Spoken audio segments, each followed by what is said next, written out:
Good evening, and welcome to Otis Jiry's Creepypasta Crypt. In the mood for a tasty pasta to increase your adrenaline rush? Well, you've come to the right place. Pull up a chair, get some popcorn, put your feet up, and have a listen, if you dare.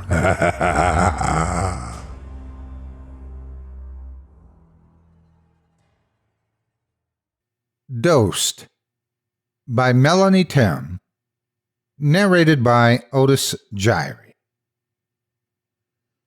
The disembodied little voice on the phone made Gail's breath catch. So sweet it was, so complete, so vulnerable.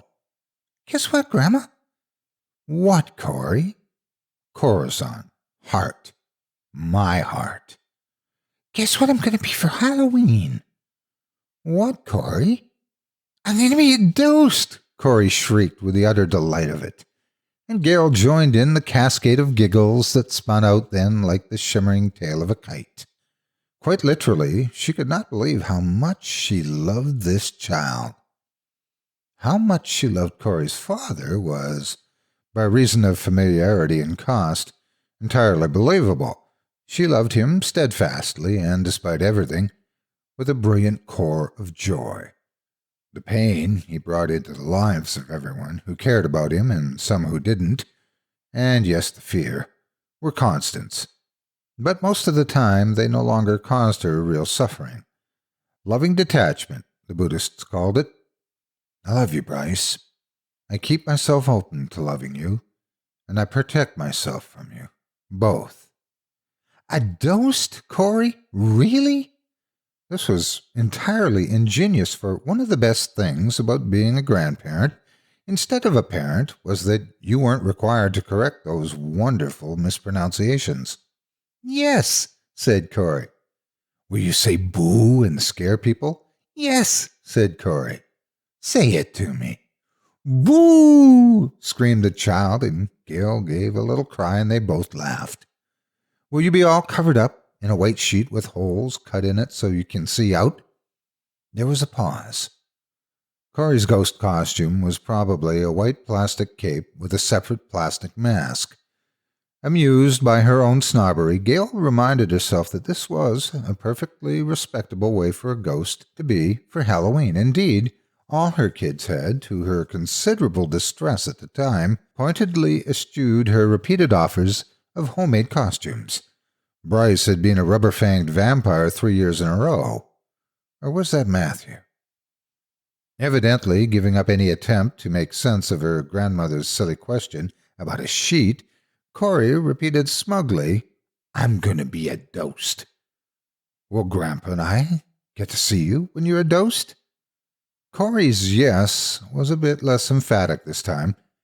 Gail and Dennis weren't exactly friends with Corey's mother, having even less in common with her than with her son, absent the sparse shared history of pets, houses, vacations, the few memories that could honestly be called happy. But they were definitely family. Anna made sure they were part of Corey's life, even though Bryce had left her before he'd gone to prison this time. Precisely when Gail would have thought you'd want somebody waiting on the outside, and Anna would have waited. If Anna had been her daughter, Gail would have strongly advised against waiting for a man like Bryce, her beloved son. A Dhost, Corey repeated, maybe savoring the feel of the word, or maybe having more to say on the subject. Or maybe it was just a placeholder, keeping the conversation going, making sure her grandmother didn't say goodbye. Gail waited. A Dhost, said Corey, like my daddy. Corey, your daddy isn't a ghost. Gail was almost angry. Yes, insisted Corey, and Gail could well imagine her stubborn expression, little brow furrowed, lower lip protruding. So like her daddy. He is. There is no point in arguing cosmology, questionable at best, with a 3-year-old who couldn't possibly conceptualize that an accepted prerequisite for being a ghost was being dead. Her daddy wasn't dead. Bryce wasn't dead. As far as we know, Gail thought against her will. How would we know?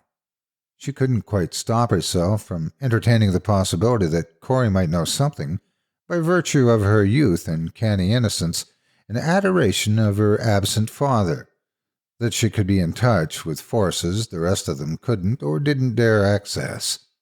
Didn't she cry for him by name when she was hurt or scared? Never mind that he'd been away from her for most of her life. Didn't she still announce, beaming, "My daddy's at work. He's coming home tomorrow," as though she understood the concept of tomorrow?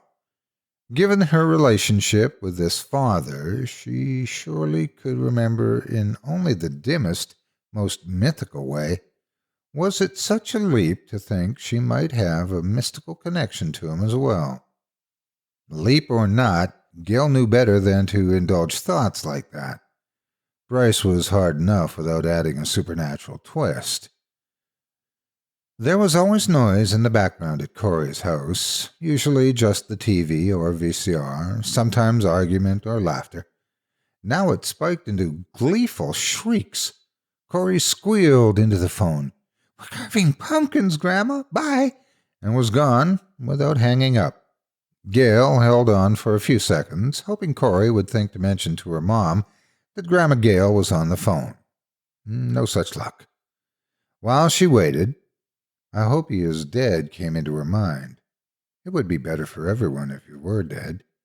Both the thought itself and the horror of it were weakened by repetition, and it was easy enough to let them go. Eventually, she replaced the receiver on the hook and went off to do something else.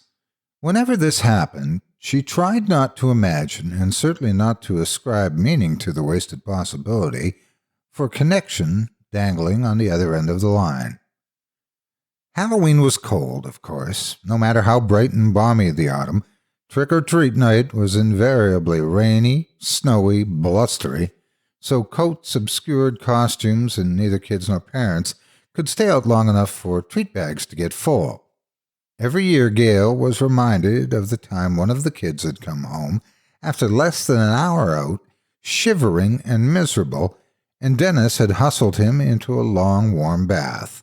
A sweet, sad, poignant memory, especially if it had been Bryce. Anna did bring Corey by at the end of the evening. When Gail opened the door, Corey yelled "Boo!" from behind the plastic mask and under the hood of her jacket.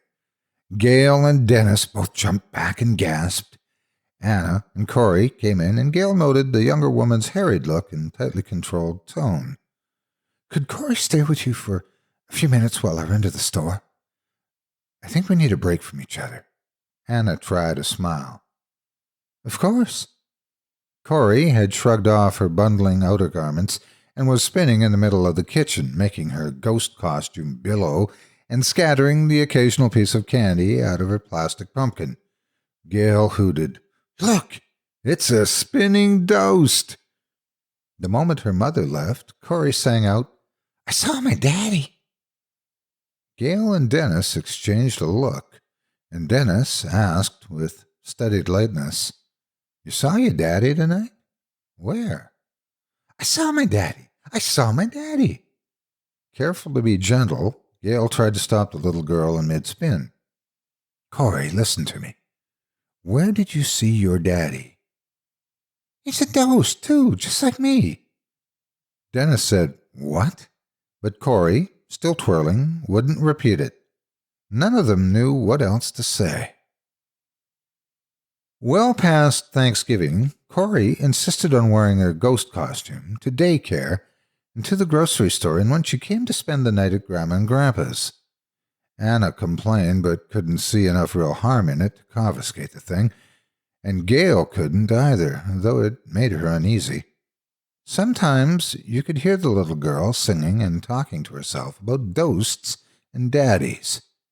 But when Gail or Dennis tried to engage her in a conversation about her dad, she would employ every deflective technique known to a stubborn and inventive 3-year-old, from chattering instead about her new shoes to sticking her thumb in her mouth and staring silently at them with wide eyes. There was no word from Bryce. His letters from prison, always unreliable in every conceivable way, frequency, veracity, intent, seemed to have stopped altogether. His collect phone calls, always unpredictable because of his own or the prison system's vagaries, weren't happening at all. Gail checked every time she came home and found no stern message informing them that an inmate was calling, and the call would be recorded and press 1 to accept the charges. "I miss my daddy," Corey sobbed. "My daddy's a Dhost," she chortled. "I saw my daddy last night," she remarked. Gail didn't mention any of this in her weekly letters to Bryce, though she was tempted, if for no other reason than that, having nothing from him to respond to. She ran out of things to say. She sent him family news, not knowing whether he was or dared to let himself be interested. She wrote about Corey's intelligence and creativity and cuteness, and how Corey talked about him all the time, then worried that that might make him feel worse. She didn't, of course, know that he felt bad in the first place. Sometimes, when she was with him or talking with him on the phone or reading a letter from him, they seemed actually to connect. Two such vastly different people. But now, in his protracted silence, she couldn't guess anything about him. He might as well have just been a ghost. Dennis didn't like the talk about his perpetually troubled son, and Matthew and Samantha, each after one or countless betrayals too many, claimed to have no use for their older brother. Gail broached the subject with Anna, with whom broaching any subject felt risky. "Corey seems to be talking a lot about her dad lately." Guarded as always, Anna said, "Does she?" "She keeps saying she sees him." "He's still in jail, isn't he?" Gail supposed it was alarm that turned Anna's voice hard. "I haven't heard otherwise. His sentence runs another 3 years. "Yeah," said Anna. "Well." A few days before Christmas, there arrived a card for Mom, Dad, Sis, and Bro. No note, just that salutation, which, without too much of a stretch, could be called personal, and "Love, Bryce," and a couple of toys and a T-shirt with flowers on it, unwrapped for Corey. Anticipating ebullience or upset, in any event distraction, Gail waited until the last batch of star and snowflake-shaped cookies was cooling on the racks before she said, trying not to make it into a grand proclamation, "Your daddy sent some Christmas presents." Corey's flour-smudged face lit up. "He did? Presents for me?" Gail brought out the small bag, trusting Corey wouldn't notice that the wrapping paper was the same as on her gifts from Grandma and Grandpa. "Do you want to open them now?" "Yes." She pulled the child onto her lap and set the 2 packages, 1, 2, 3, on the couch. Corey didn't reach for them or squirm, just sat up straight and stared at them, one hand absently on her grandmother's arm, the other thumb in her mouth. When Gail asked again if she wanted to open them, there was no response. When Gail tried to pull her close, she didn't resist, but she just allowed herself to be held. When Gail asked if she was all right, she gave a single tiny nod. The T-shirt was too small, but Corey wore it as often as her mother would let her, sometimes several days in a row, according to Anna's exasperated report. Both toys were, Gail would have thought, bland and uninteresting, and in fact Corey didn't really play with them, just carried them around in her backpack. Anna said she slept with the pack. A new ritual developed. "I like your shirt," Gail would say, and Corey would crow, "My daddy gave it to me," and Gail would answer, "Yes, he did." And they'd hug each other. It was just after the New Year that Corey started disappearing. She was with Dennis the first time it happened, at his knee waiting for the popcorn, holding his hand until he needed both hands to pay. Then she simply wasn't there. He bent to give her her kid's pack, and she simply wasn't there. He called her name in the crowd. He searched the lobby, the video arcade, the men's and even the women's restrooms. No sign of her. Then he went back to the place at the counter where he'd bought the snacks, and there she was, right where she'd been, thumb in her mouth, eyes very big. When she saw him, she raced to him and flung her arms around his thigh. "Where'd you go, Grandpa? Did you get lost?" Squatting among the legs of the other moviegoers, Dennis held her tight. Corey, don't ever run away from me like that." "Did not run away. You have to stay right by me all the time. You're too little to go off by yourself." "Was not by myself, Grandpa." Her voice against her shoulder was firm. "Who were you with?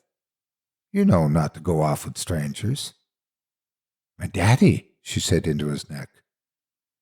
Dennis held her away from him to look into her tear-streaked, somehow luminous little face.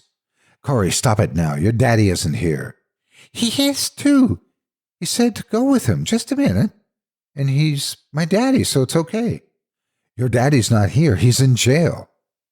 She shook her head vehemently and burrowed against him. Unsure of the best way to respond, Dennis opted not to. He carried Corey, who carried the snacks, and they managed to miss only a few minutes of the previews. She seemed to enjoy the movie, and he loved the cartoons as much as she did. In the car, on her way home, he carefully brought it up again. "Where did you really go when you got lost from me, honey? I won't be mad. I just need to know the truth." Very softly, she said something about her daddy. Dennis couldn't hear the rest. He decided to try, "Where did your daddy take you?" "Somewhere." Telling Gail about it later, Dennis confessed, "I guess I panicked a little. I said, 'Where?' What did it look like? What did your daddy say about it?' But you know how she is. When she doesn't want to talk about something, you don't talk about it." Before she thought, Gail observed almost fondly, "Just like her dad." Not for the first time, he snapped, "Corey is not Bryce." Gail had not meant it as a hex. "No," she said, "she's not." Then she started singing about the cars and trucks on the road. "Red truck, blue car, white car, blue truck." They chanted together and laughed in an uneasy delight. And she wouldn't say any more. In that sweet little patch of sunlight through her kitchen window, Gail put her arms around him, and they held each other, swaying slightly as if to gentle music. Each knew the other was thinking of Corey and Corey's father, and whether this would be the moment upon which they looked back as the beginning of Corey's trouble. There were several such moments with Bryce, but the value of hindsight was minimal and imperfect. Even if you saw the future, you still wouldn't know what to do. 3-year-olds wander off all the time, they assured each other. 3-year-olds have vivid imaginations. Should we tell Anna? I guess we have to tell Anna, both of them feeling allied with Corey. Of course we do. Anna's response was grim. They never knew how she'd handled it with Corey, but Corey stopped talking about her daddy and she didn't run off again. The disappearances, however, continued in altered form. "Look at her hair." Anna's usual impatience with Corey had hardened into disgust. She all but jerked the child forward, and on her tug on the furry little hood was nearly a violent act. The curly dark hair, Anna's pride and joy more than her daughter's, was 6 inches shorter on one side than on the other, and ragged. When Gail's hand went to the ravaged place, her granddaughter flinched. "Oh, my," said Gail mildly. "Did you cut your hair?" Corey shook her head and started to put her thumb in her mouth, but her mother slapped it down. "Now I've got to spend money I don't have on a haircut." "Would it be okay if I did it?" "Do you know how to cut hair?" Gail almost said she used to cut Bryce's. "I cut a lot of little heads of hair in my time." "Sure, fine, whatever. I'm late." Anna dropped a brusque kiss onto her daughter's forehead and strode out the door. Corey didn't object to having her hair cut. She let Gail lift her onto the high kitchen stool, drape a towel around her neck, spray her head with water, comb out the poor chopped locks, and the rest of the tangled mess. She cried out once or twice when the comb caught especially hard, but otherwise she was silent. Getting no response to her, "Well, we'll make it look nice," and "You look cute in short hair," And the thing about hair is, it grows again. She finally ventured, I remember when your daddy cut his own hair, and I had to cut it really, really short. This elicited a tiny, tentative giggle. Encouraged, Gail went on as she made the first terrible cut on the undamaged side, and ringlets fell glossy and stomach-wrenching to the ground. He looked almost bald. You did? I have a picture of him. I'll show you. My daddy cutted my hair? Surely the child could feel her stiffen and try to hide it. Your daddy? He wanted my hair. He likes it. Your daddy cut your hair and took it with him. Corey's nod pulled the hair stretched into the comb and made the scissors snip crooked. Oh, Gail said helplessly. Corey. Gingerly, she talked to Corey's mother about grief counseling, and a subject far more intimate than they were used to. Anna reacted with seething incredulity. And the only change Gail and Dennis saw, which might not even be a result of the conversation, was that now Corey wouldn't talk about her father at all. As you can see from this picture, Gail wrote to Bryce, she looks adorable with short hair. But this incident shows how much she misses you, how important you are to her. I'm enclosing a money order so you can buy stamps. Please write to her, honey. No doubt many things competed with stamps for that $10. Cigarettes, drugs, she supposed, outstanding bills to the prison system for dental work, haircuts, medical care, shoes, arcane debts to other prisoners. He didn't write. Next, it was the birthmark on the back of Corey's neck. Over the course of her lifetime, they'd tenderly called it a butterfly, a flower, tiny, pale pink, and slightly raised, asymmetrically winged, not noticeable to anyone who didn't know it was there. It had been a sweet little family secret. Somewhat surprisingly, Anna had never seemed put off by it. Bryce used to kiss it, an image Gail treasured even as it broke her heart. Now the birthmark was gone. Dennis noticed when he was telling Corey off after a bath. Using the excuse of a hair trim, Gail confirmed for herself what he'd told her. The little neck was smooth and unmarked. Maybe it just faded naturally, they said to each other. This time, though they knew it was wrong, they didn't mention it to her mother, and Gail couldn't think how to tell Bryce. Gail invited Corey to plant pansies with her one afternoon in early April, taking a chance on both the weather and the child. She always bought the ones with faces, black on yellow, yellow on purple, and took great delight in pointing them out to whichever child over the years had been with her. Corey didn't seem to quite see the faces, but took delight anyway. The sun was high and bright in the southern sky, warm on the boards on the deck. When they dug in the wet dirt, it smelled like spring. Gail's shadow was long, low, fat. Corey had no shadow. Could that be true? Gail brushed the dirt off her gardening gloves and, under cover of an embrace, moved the child into another and another and another angle in relation to the sun. Corey had no shadow. This time Gail couldn't think how to tell anyone. She wrote to Bryce about planting pansies and watched for proof of a trick of the light, an optical or meteorological illusion. The little shadow didn't reappear. Within the week, Corey had lost her voice. 1 minute she could talk, and the next minute she couldn't. Anna complained on the phone. Any other symptoms? Gail wouldn't have been able to explain the horror that prickled her skin and forced her to sit down. Fever? Nausea? Stiff neck? Or a headache? Nothing, Anna said flatly. She's faking. Days later, Corey was still silently mouthing words, and now in frustration, howling, also with no sound. Anna wouldn't look at her when she did that. Gail could hardly stand to watch, and Dennis stared appraisingly and played intent one-sided word games.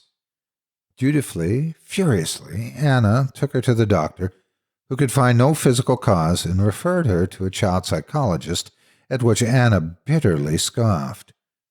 To Bryce, Gail wrote, Corey hasn't been able to talk for almost 2 weeks. She doesn't seem sick, and the doctor can't find anything wrong with her. Any ideas? Of Corey, Gail inquired gently while they were coloring together one evening. Sweetheart, can you tell me why you can't talk? Corey put her thumb in her mouth and shook her head. Can you draw me a picture about it?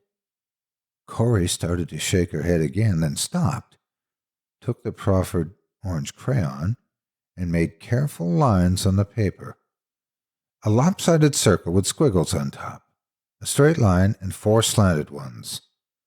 Watching the human stick figure take shape, Gail felt her heart race and her throat close. Her own voice sounded hollow in her ears as she asked, because she had to, Who is that? But Corey wasn't finished drawing. Laboriously, she made a vertical line below the figure, and then to its left, imperfectly attached, a curve like an opening parenthesis, a backwards D. Daddy, Gail breathed. She turned the child around on her lap to face her. Corey, is that Daddy? A small, fearful nod. Did Daddy steal your voice? She could scarcely believe what she was saying or how plausible it seemed. Tears in the brown eyes, thumb in the mouth, and an emphatic series of nods.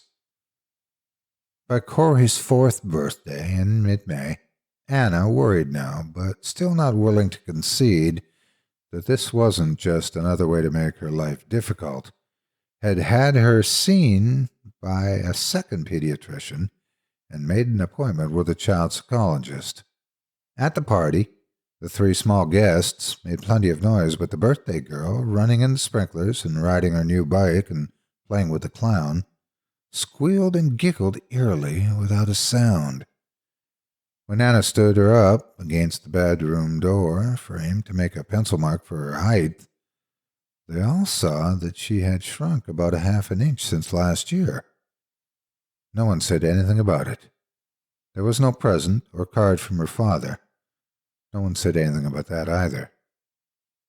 Gail wrote a short, furious, disjointed, not quite forthcoming letter to her son. What are you doing, Bryce?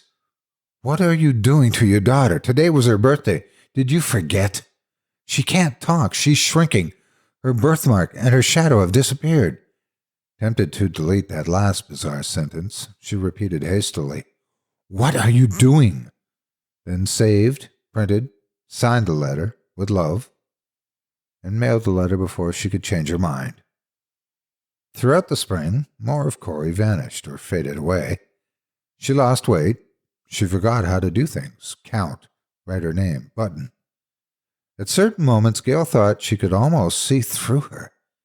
Anna was frightened now, which made her angry, rough and sharp with Corey, sullen with Dennis and Gail, so they didn't hear much about what the psychologist and the pediatrician and various specialists said, only that nobody knew what was wrong. Then, on the Saturday before Father's Day, a letter from Bryce arrived. Dennis brought it in from the mailbox, and they sat together to read it. But he had sent no message for them, and Gail wept. The letter was for Corey.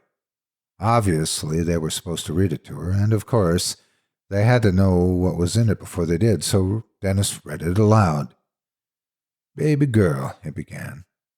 Dennis's voice broke, and Gail was crying freely. This is the hardest thing I ever had to do. I'm saying goodbye. I have to stay away from you. I'm bad for you. All I do is hurt you, even when I try not to. I love you so much. You won't ever hear from me again. I'm letting you go, Corazon. My heart, Daddy. Telling Anna about the letter was a betrayal, but not telling her would have been more so. Predictably, she exploded in vile and not unjustified sentiments about Bryce that they'd never heard from her before, though she must have thought them many times, Must have said them to somebody, not his parents, maybe, though they fervently hoped not, it seemed likely. His daughter. Sure, read it to her. She needs to know the truth about her father. Go ahead. She didn't exactly hang up on him, but she might as well have. They sat together, too, to read the letter to Corey between them on the couch. Dennis read it first, and when Corey didn't react, Gail read it again. Both of them were crying. Corey was not. After a silence, very long for a 4-year-old, she removed her thumb from her mouth, took the letter from her grandmother's hand, studied it, pointed, and asked in a clear voice, "What's that word?" That summer, Corey learned to read, gaining 2 inches and 6 pounds, grew her hair long enough that Anna could wind braids on top of her head. In the heat of the sun, her birthmark returned, a butterfly, a flower, and her shadow skipped on the sidewalk ahead of or behind her or off to the side like a wing. "My daddy's a ghost," she sang to her dolls. The G sound unmistakable, heartbreaking, and wonderful. "A ghost! A ghost! My daddy's a ghost!" she chanted to the jump rope beat. Sometimes, when she'd spend the night, Gail or Dennis would hear her crying and would go in and lie down beside her and hold her close while she whispered, "My daddy's a ghost. He went far, far away. I miss my daddy." More than ever, she said, "My daddy's a ghost," playfully, dreamily, in sorrow or in rage, as she grew accustomed to the knowledge that she really had lost him. But she did not again say, "Just like me."